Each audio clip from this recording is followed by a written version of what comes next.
بسم اللہ الرحمن الرحیم۔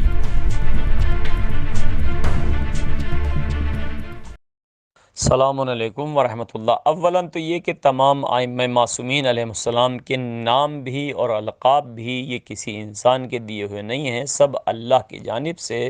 لوح محفوظ میں موجود ہیں، اس صحیفے میں موجود ہیں جو صحیفہ فاطمی حضرت فاطمہ زہرا سلام اللہ علیہا کے لیے آسمان سے فرشتے لے کر آئے اور صحیفہ فاطمی کے نام سے مشہور ہے۔ خصوصاً اس ایام میں کہ جب پیغمبر اکرم کی شہادت واقع ہو گئی اور شہزادی ظالموں کے ظلم کی وجہ سے بھی اور اپنے باپ کی فرقت کی وجہ سے بھی مسلسل گریہ کر رہی تھی، تو آپ کی تسلی کا باعث بنا اور یہ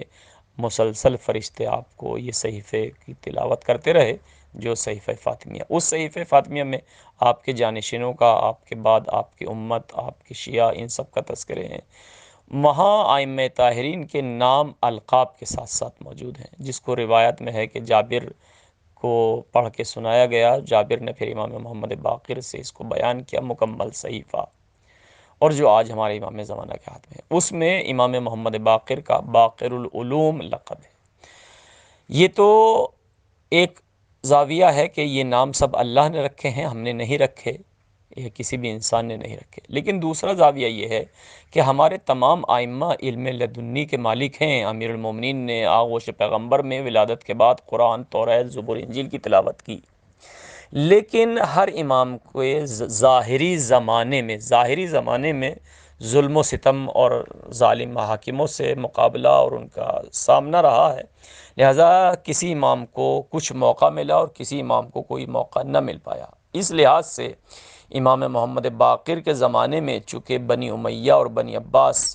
یعنی انتقام خون امام حسین کے عنوان سے پورے عالم اسلام میں جنگ پھیل چکی تھی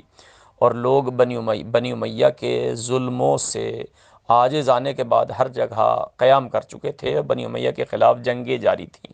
نتیجتاً امام محمد باقر مدینے میں تشریف فرما تھے اور آپ کو شاگردوں کی تربیت کرنے کا بہت اچھا موقع ملا، اور نتیجتاً آپ نے پھر سینکڑوں بلکہ ہزاروں کی تعداد میں شاگردوں کی تربیت کی اور علوم آل محمد کو نشر کیا، حتیٰ کہ امام جعفر صادق کو جو یہ موقع ملا کہ مذہب جعفری مشخص ہو مسئلے مسائل شرعی اعتبار سے، اس سے پہلے یعنی یہ خود موقع امام محمد باقر نے فراہم کیا اور پہلے لوگوں کے اعتقادات مضبوط کیے گئے، امامت کیا ہے، حجت الہی کیا ہے، ان تمام چیزوں کو۔ لہٰذا علم کا باب اس عنوان سے کہ لوگوں کے سامنے یہ آشکار ہو، امام محمد باقر نے اس کی بنیاد ڈالی۔ ان سے پہلے کے ائمہ کو امام زین العابدین اکثر وقت عبادت میں رہے، چونکہ ظالم بنی امیہ حکومتیں کربلا کے بعد بھی مسلسل نظروں پہ رکھے ہوئی تھی اور مسلسل ظلم و ستم ہو رہے تھے۔ ان سے پہلے حالات آپ کے سامنے ہیں، سقیفہ سے لے کر کے مسلسل بنی امیہ کا دور